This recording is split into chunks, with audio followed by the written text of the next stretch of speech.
আপনারা কি মনে করেন পদ পদবি, সভাপতি, সেক্রেটারি এগুলার মাধ্যমে কি নেতা হওয়া যায়? সভাপতি সেক্রেটারি হলেই কি নেতা হওয়া যায়? তাহলে নেতা হতে হয় কি দিয়ে? কি দিয়ে? কাজ দিয়ে। যখন 6 সালে আপনারা নেত্রীর কাছে আমার জন্য মনোনয়ন চেয়েছিলেন, তখন আমার কি পদ ছিল?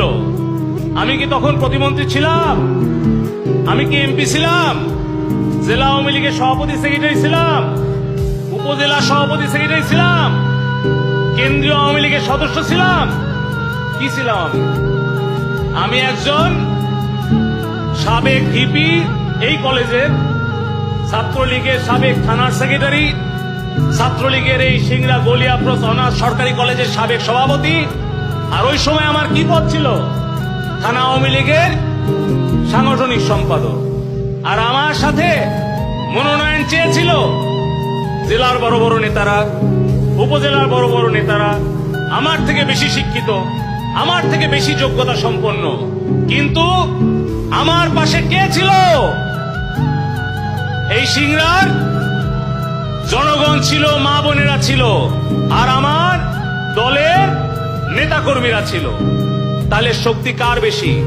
পদের বেশি নাকি ভালোবাসার বেশি? তাহলে এটা ভুলে গেলে চলবে না। আমার মনে একটা বিশ্বাস ছিল, আমরা যদি ডাক দেই তারা এই রাজনীতির মাঠে চলে আসবেন এবং এই সম্মেলনকে সফল করবেন। মাঝখানে শুধু একটা দিন, এই একদিনের মধ্যে আপনারা যে শ্রম দিয়েছেন, আপনারা আজকে এই কলেজ মাঠ কানায় কানায় পূর্ণ করে প্রমাণ করেছেন এই চলন বিলের প্রাণ কেন্দ্র সিংড়ার মাটি বঙ্গবন্ধুর ঘাঁটি, শেখ হাসিনার ঘাঁটিতে আমরা পরিণত করতে পেরেছি। তাই বলবো, পদ দিয়ে কখনোই নেতা হওয়া যায় না। নেতা হতে গেলে প্রয়োজন সততা, শ্রম এবং মেধা। যদি আপনার মেধা থাকে, পরিশ্রম করার মানসিকতা থাকে, আর যদি আপনি সততা নিয়ে চলতে পারেন, তাহলে কিন্তু কোন পদে আছেন এটা বড় কথা না। আপনার কর্মী থাকলে, আপনার রাজনীতি থাকবে, নেতৃত্ব আপনার কাছে আসতে বাধ্য হবে।